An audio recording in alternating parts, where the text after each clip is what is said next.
My name is Michelle, and I'm a Customer Success Manager on the Employers team here at Handshake.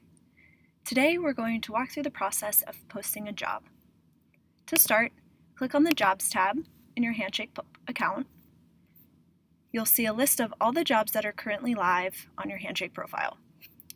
In the upper right-hand corner, click Create Job, and you'll begin the form.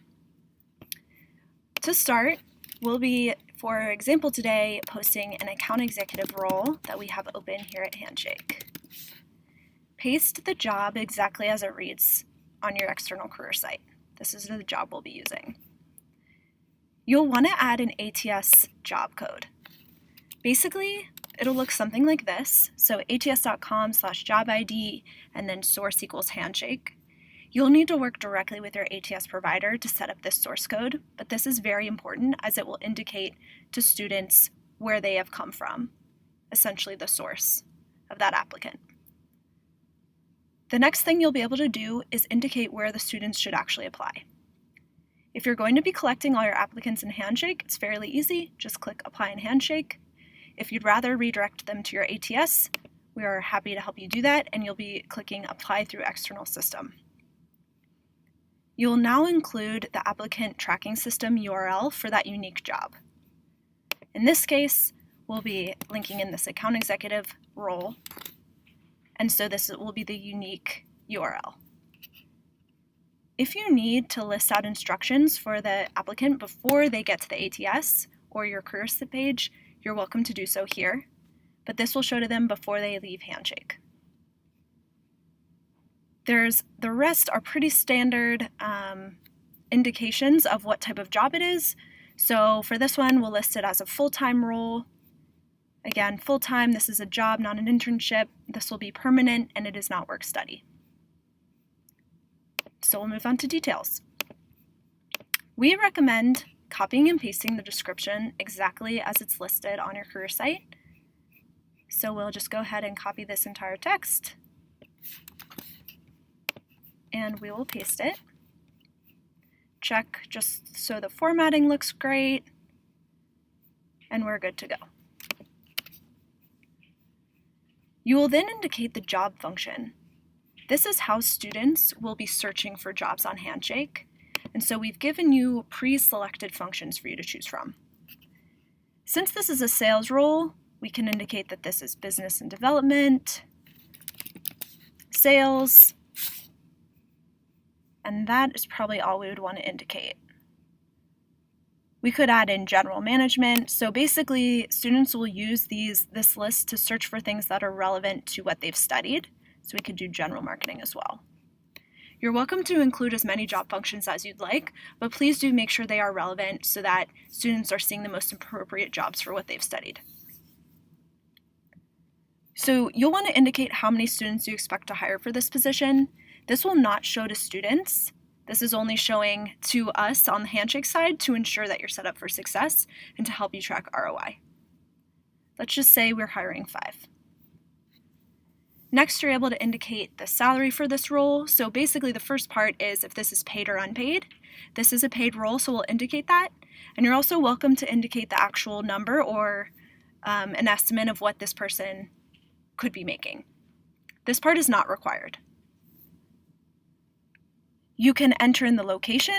So this role is in our San Francisco office, but if there were multiple offices, you would be welcome to add another location so that you don't have to post the job multiple times. If this is a remote role, you're welcome to indicate that as well. These last questions are very important as this will indicate if you're able to sponsor non-US citizens or not. In this case, we will assume the answer is no, but please do check and make sure you answer this correctly, as this will drastically change the types of candidates that are able to apply to your role. The last piece is required documents. These are the documents that the candidate will be required to submit before they leave Handshake. So if you're redirecting them to your ATS, please make sure you uncheck all of these boxes so that the student does not have to submit their resume multiple times. Next, we'll indicate preferences. Preferences are the way we communicate to candidates exactly what you're looking for. These will not not block people from applying who do not meet the criteria. It will just communicate to them essentially what you're looking for. So we're able to put in graduation date. Since this is a full-time role, graduation date isn't as relevant, but we do want people who are alumni, so they've already graduated. We do not care about the GPA, so we won't put anything in there.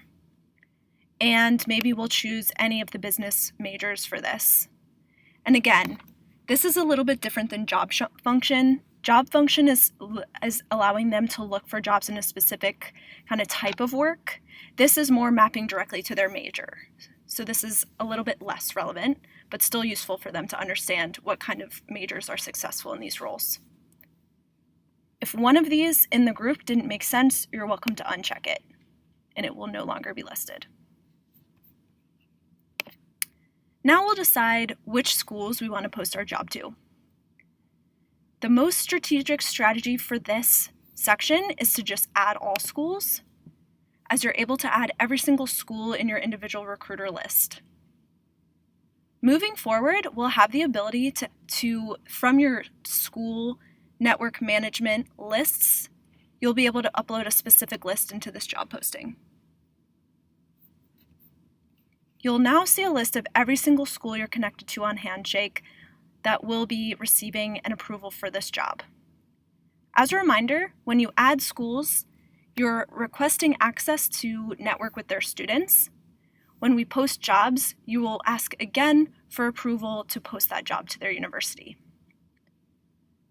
You'll see an indicator where you can indicate if you want to interview on campus, and that will send a message directly to that school asking for an interview schedule, and then you'll be able to manage that in this Interviews tab. As you can see, we have a global apply start, and so this is essentially when this job will go live. You can tell this is the same date as today, the same time, and so this job will go live as soon as we press save. We'll also indicate an expiration date. You're welcome to go through and indicate specific expiration dates for specific schools. You'll probably only need to do this if the school has specific rules. For example, some schools have a 60-day time limit for the amount of time jobs can be live, so that could be a reason. Or if you're doing an on-campus interview, maybe you need this job to close before that date. But the easiest way to manage this would be to apply a global expiration date. This will apply the same date to every single school that you've requested to post this job at. So we'll have this job be live until May 31st at 11:55 p.m. It will make sure this is correct, this is the action you want to proceed with, and we'll say confirm. Now you can see every single expiration date is the same. Our last step is to preview our job so we can see this is our mock account, so we have the CBS logo, we have all the information about this company, we have our account executive role posted, we have the job description so we can check the copy and make sure it all looks good, and then we have our application deadline front and center. Since we indicated to have students apply externally for this role, you can see this button is showing here, as we'll be redirecting students offsite. If all looks good to go, we'll go ahead and press save, which I won't be doing today, and your job will be live. If you have any further questions about posting a job on Handshake, please reach out to your employer success manager so they can help you. Thank you.